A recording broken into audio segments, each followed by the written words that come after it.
Will kind of breaks all of the preconceptions you have about a rancher in Georgia. And we sat down with them, immediately started joking because this dude writes all of his emails with the caps lock on. He started His reasoning for why he does this is great. He wants to redesign keyboards. So maybe his next project will be redesigning keyboards.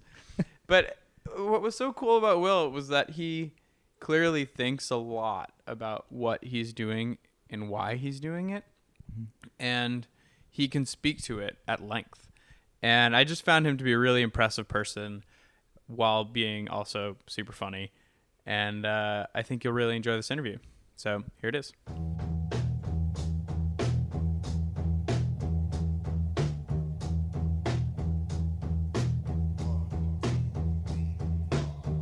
This podcast is supported by our friends at MailChimp.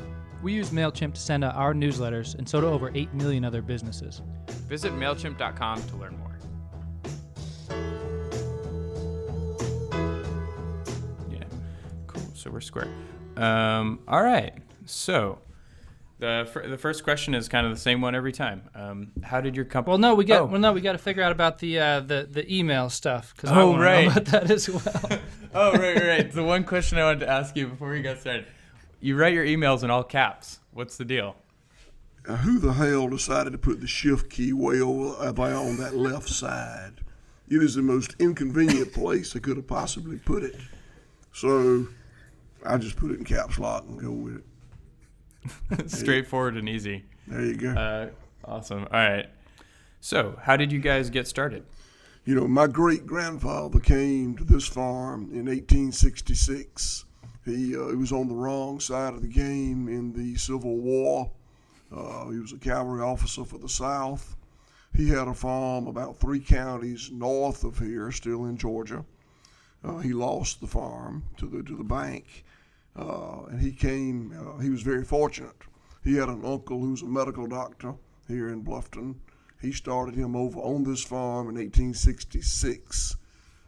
My father took over the farm in 1946, and that post-World War II era is when we Americans, my father's generation of Americans, industrialized, commoditized, and centralized agricultural production.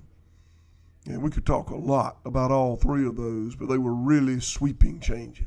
Mm-hmm. And, I'm glad he did that because had he not done that, we would not have a farm today. I took over the farm. I got out of University of Georgia, majored in animal science in 1976. About 1995 or 6, I started transitioning the farm from the factory farm model to the vertically integrated multi-species operation that it is today. So if we could pause there, was your dad still around at that point? He was, yes, he was around, but he was not. I was running the farm. You were running the show, and he was not an advocate of that kind of change. How did that go down then? Like a turd in a punch bowl. Yeah, that's kind of what I figured, because there's seemingly a lot of pushback from the old school guys. Yet it's worked for you. So what kind of sparked it for you? I mean, the internet wasn't like you weren't watching videos on YouTube about this stuff. What sparked you? No. Those I wasn't watching. I still don't watch many videos on YouTube. But I guess when I got out of university in 1976, industrial farming really excited me. The males of my family are very alpha, linear, Western, little is good, more is better. And that's the way that farming, that's the way that rolls. Mm-hmm. And I loved it. But as time went on, I really became disenchanted with the excesses of that whole farming system, and eventually became disgusted with it but it was what I did, and we were good at it, and we were profitable. We made money. But then about the mid-'90s, I did start reading and hearing about sophisticated consumers that wanted to eat meat that was raised differently. Higher animal welfare, higher industrial sustainability. Environmental sustainability. And I thought I could do that, and began the transformation. Didn't really intend to do nearly as much as we did. We did a little bit, and then a little bit more, a little bit more, a little bit more. Yeah. I can tell you that story, but didn't intend to do as much as we did. I would like to hear just a little bit of that story. I mean, do you just kind of open the gates and release the cattle, or is it more of, you ease different generations in different ways to this new style of farming? Okay, so I guess the first consumer interest that I heard discussed was grass-fed beef, and that did not seem like a very difficult transition for me. So the first thing I did is give up hormone implants. I gave up subtherapeutic antibiotics, and I gave up confinement feeding of grain to my cattle. At the time, I had a monoculture of only cattle. Okay. And I liked it better. I suffered a little bit financially because I was not able to extract the additional value I was putting into the product. But we were profitable prior to that, and we were still profitable. We just didn't make quite as much money. Sorry, that means the cattle weren't quite as large? It meant that the cattle were not quite as large. It took a longer time to get them there. Okay. And it took more land to raise them. So those are economic reasons to not do that. And to and at this point you're still selling to the same customers as well, kind of I'll call them big box for lack of a better term. In the beginning, I was still selling most of my product through the traditional system, yes, but I was seeking and finding avenues for some of the beef to go into that would pay me a little premium. But so I operated like that for a while, and then came to realize that by like that, giving up the antibiotics, hormones, and confinement feeding, began to realize that really using chemical fertilizers and pesticides on my pastures was as bad as using those performance-enhancing drugs on the cattle. It was the same thing. It was just vegetable versus animal. So I gave up herbicides, pesticides, all pesticides and chemical fertilizers, and that was really painful economically. The first change hurt a little bit. The second one hurt more. And now this is very anecdotal off the top of my head, but probably when I changed the way the performance enhancing drugs probably increased productivity in my cattle by 10%.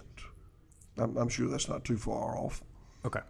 The performance enhancing drugs that I use on my pasture, pesticides and chemical fertilizers, probably increased that production by 50%. Whoa! Wow! Yeah, it was painful. And but we were committed to it, so we did it. And about that, and when I did that, also I realized that if you don't use those performance-enhancing products that science gave us, you cannot maintain a monoculture of only cattle. Mm-hmm. I learned in physics that nature abhors a vacuum. But I learned that nature abhors a monoculture. So I started adding other species and added sheep. And by that time, my father was deceased, or we wouldn't have added sheep because he called them pasture maggots and wouldn't have allowed it. But, and then we added, and I've told you that now we have 10 different species of animals on the farm, all out in the pastures. Mm-hmm. So we operated that way for a while and came to realize that hauling animals 100 and more miles to have them slaughtered by someone that really didn't know much about animal welfare was not too good. So we built a red meat abattoir or slaughterhouse here on the farm, and later built a poultry abattoir or slaughterhouse here on the farm. And I failed to tell you this, but when I started making the transition in 1995 or 6, I had zero debt and a little money. Not much, a little bit of money. And we spent about $8 million building these abattoirs, 7 point something. And that also includes egg washing and all this, the facilities that we put in to accommodate the vertical integration of the farm. Okay. My hope was that it would work financially, and it finally did. And what I was doing before I built them was not working financially. By the time I raised the animals the way that I thought the consumer wanted them raised, and hauled them to a distant point, and there was a volume limitation. He would only do so much for me. He had capacity issues himself, so I just wasn't making any money doing that. So in short, was the problem that you were just too small of an operation to kind of be in the middle between big box and sustainable? Yeah, that's probably the best way of saying that. There were a lot of inefficiencies there, and we just needed to. We were at a point at that point that we either needed to go back to raising cattle industrially the way I had previously, or build the facilities and be in the business. And have you started to see a return on? You've taken on a lot of debt. You've built these facilities. Are you seeing a return on that and able to pay back that debt? Or are you kind of still expanding? We make more money today than we did before we made all the changes. But our return on investment is not as good today because we've got so much more assets tied up out there. What flipped for you guys that you started to become profitable, you started to gain traction? We were very, very fortunate, even blessed that this was occurring during the, 2006, 7, 8, when grass-fed beef was really becoming more mainstream. I'm not sure it's completely mainstream now, but it's certainly becoming increasing. It was becoming increasingly mainstream. So we were able to sell more and more, able to pick up additional customers, able to sell more of it to existing customers. So it worked. Yeah, I'll tell you a story about that. So, we had a very, very unsophisticated bookkeeping system. And we got a pretty good system now, but at the time we did not. And the way I checked on the financial well-being of my company is every Friday night after the close of the day, I'd sit down with a glass of wine and pull up my bank balance. And I'd say either, well, I think that'll be all right. Or I'd say, oh, shit. And you'd have either one extra bottle of wine after that, or you'd stop. No, I still drink about a bottle and a half every night. It takes one, don't quite do it, but we caught traction, and it's been good. It's not a get rich kind of a deal, but it has created what I think is a good family business for this place and time. From a local economic impact, it's a pretty good deal. I think we're the largest privately owned employer in the county. Can you give us a ballpark number of what your annual revenue is now? Yeah, it's over $20 million. Okay. So huge. And what's the breakdown of that in terms of sales for cattle and just produce? We're still, I didn't review those figures before we got on, but we're still a very cattle-centric company.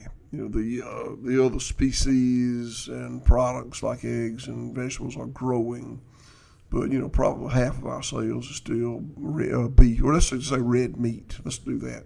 Okay. It'd be well over half our sales would be in red meat, which would include beef, pork, lamb, rabbit, goat.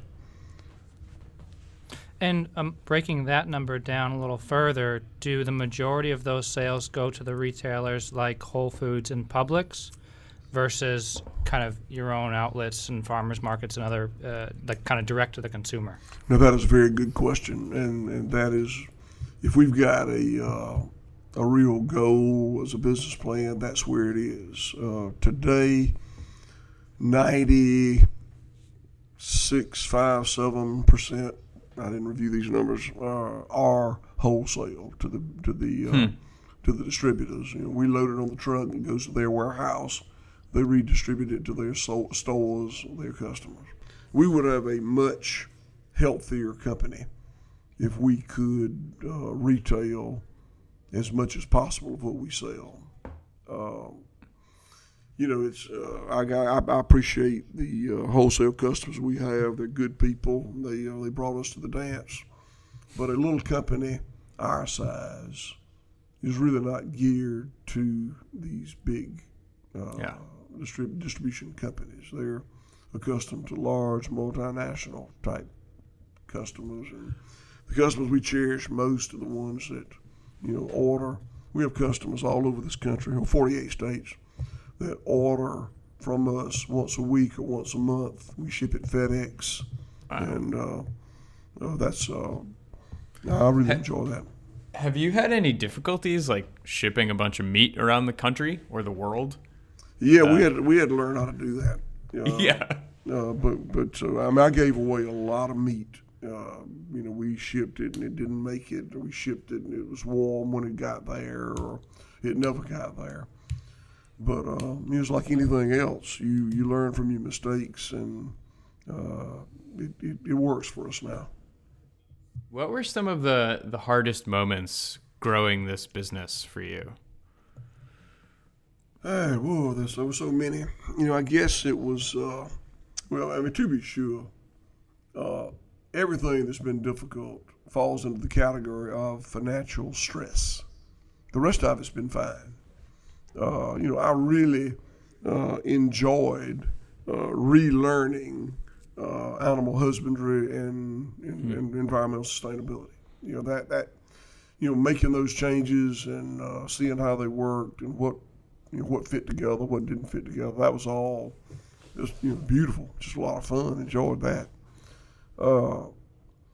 Hiring people. I hear a lot of business owners talk about the bane of their existence is hiring, training, and supervising employees, and that has not been my experience.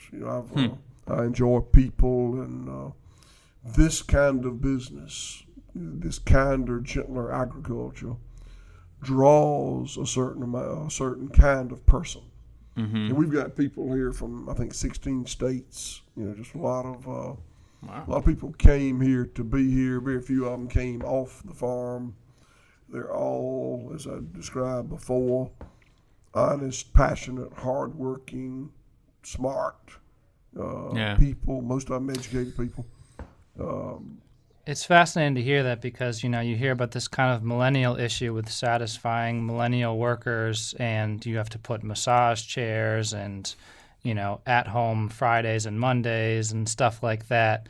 But, you say you've just found passionate people that work hard, and it's kind of, because of the industry that you're in.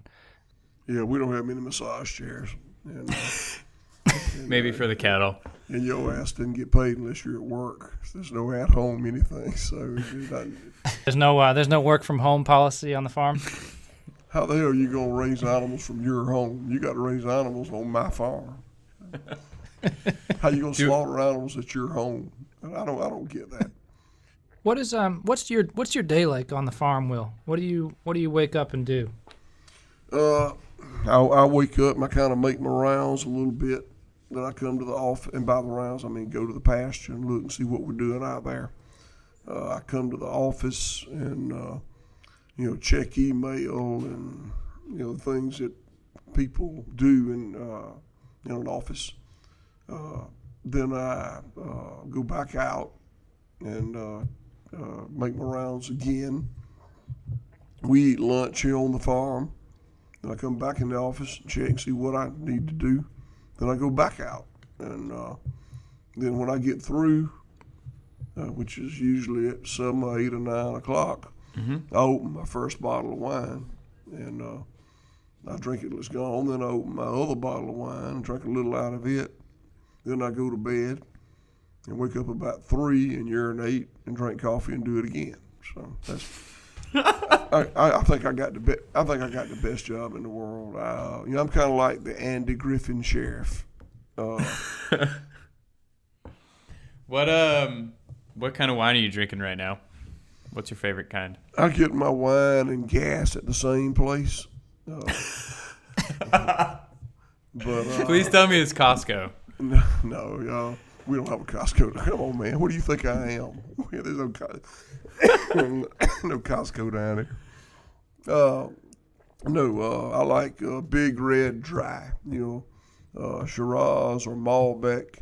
And thank God I don't have a great palate, because as much as I drink, I couldn't afford it. Well, maybe if you got some in bulk, you'd do all right. Getting back to you making the rounds and the cattle on your farm. Do you identify the cattle? Do you know them by name or personality? Oh no. They have ear tags in their ears, and it's about the herd, not the individual. When I first started talking to consumers about grass-fed beef, which is all I had at that time, had only cattle.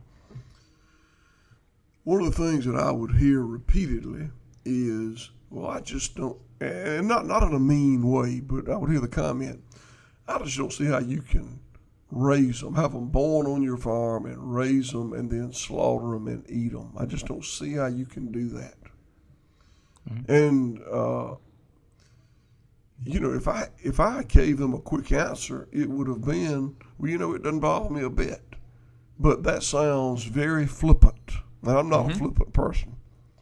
So I had to really think for a long time about where that disconnect came from. They're good people, and I'm a good person.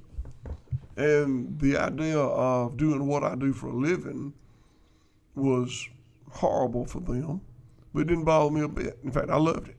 And I finally figured it out. And it seems very simple, but it took me a long time. In my mind, I've got several different kinds of animal on this farm. One of them is a companion animal, and one is a food animal. And those people were, in their mind, all animals are companion animals. So, if I lost my dog's right over there. If I lost my dog, it would be as horrible for me as it is one of those consumers. Yeah. But, for me, the food animals are a river, not a lake. I don't love the individual. I love the herd. Mm. Do you have any kind of spiritual practice, or do you meditate at all? Because you've obviously thought a lot about this stuff. Where do you think about it, and how do you think about it? I don't go to church, and I'm a profane man, but I do know there's a higher power, and I have all respect for that. And I feel like I'm just I'm the axe, and somebody else is splitting the wood. What are some of the greatest lessons you've learned along the way? My daddy used to say, patience ain't no virtue. It's an excuse for laziness. And I've had to learn a little patience. I hadn't been on my timeline for a long time. I believe that I've learned, no, I don't believe, I know damn well, tenacity trumps everything. Tenacity is better than intellect, talent, good looks, luck. Tenacity trumps everything. I believe that if you are satisfied with a modest living, all you got to do is work half the time. That's 12 hours a day, 7 days a week. That's great. Excellent. John, do you have any other questions? Yeah, I do, and I know that we've kind of gotten towards, the latter end, but I want to bring it back and just wrap up a few logistic things. First one is, what is the turnover rate, I'll call it that, of these herds? How long do you keep them before they're harvested, if that's the word you use? So our cattle are about 22 months old when they're slaughtered. The industrial cattle, feedlot cattle, will probably be 17 months. At slaughter, ours would weigh about 1,100 pounds. Industrially, it'd be 1,250 pounds. Ours would have about 2/10 of an inch of back fat. Theirs would have about 3/4 of an inch of back fat, which is a naturally obscene animal that would never occur in nature. Yeah. And if I gave my cattle that I was going to slaughter at 22 months of age out in my pasture, if I said, you got a presidential pardon, bud, you keep walking and grazing and eating, they probably live to be 24 years old. That's the life expectancy of a cow.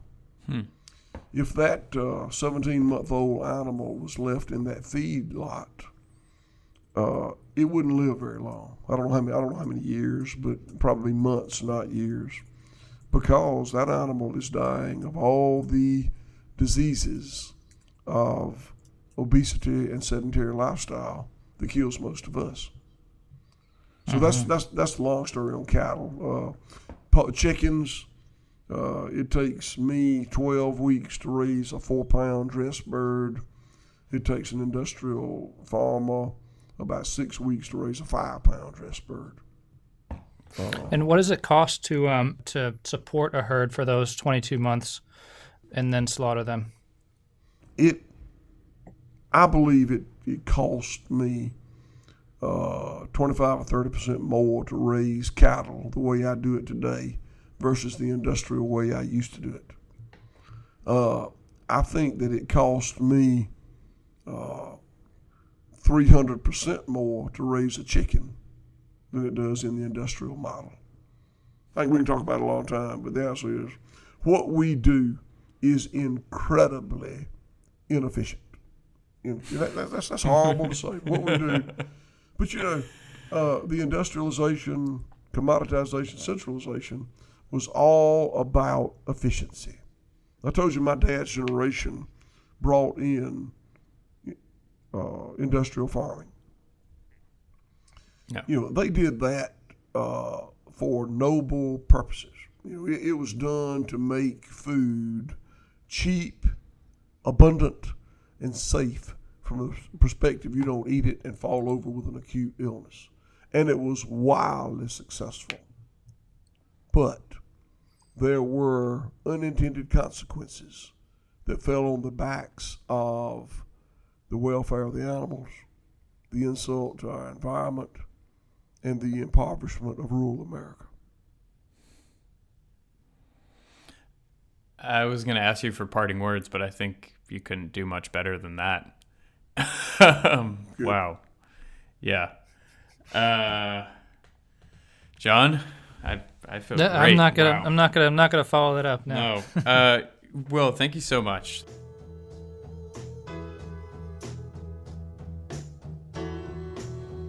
Thank you for listening to this episode of Salt of the Earth. Next week we talk to Brad Tyler, an electrician in Vermont. There are things I've seen, oh my good God, that would make a billy goat puke. And I'm going to tell you, we go in and straighten it out, and it makes you wonder, who was this scissor bill that put this service together? My good God, he wired it ass backwards, but whatever. Anyway. Brad was actually our very first Salt of the Earth interview, so we've saved the best for the last episode of Season 1. We want to take half a minute to tell you about our sponsor, MailChimp. MailChimp is the world's largest email service with over 9 million customers sending over 600 million emails a day. No matter the social network flavor of the week, whether it's Instapic or Snapgram, people are always still checking their email inbox. With MailChimp, you can design beautiful emails fast and get your message into your customer's inbox. Sign up is free on their website at MailChimp.com.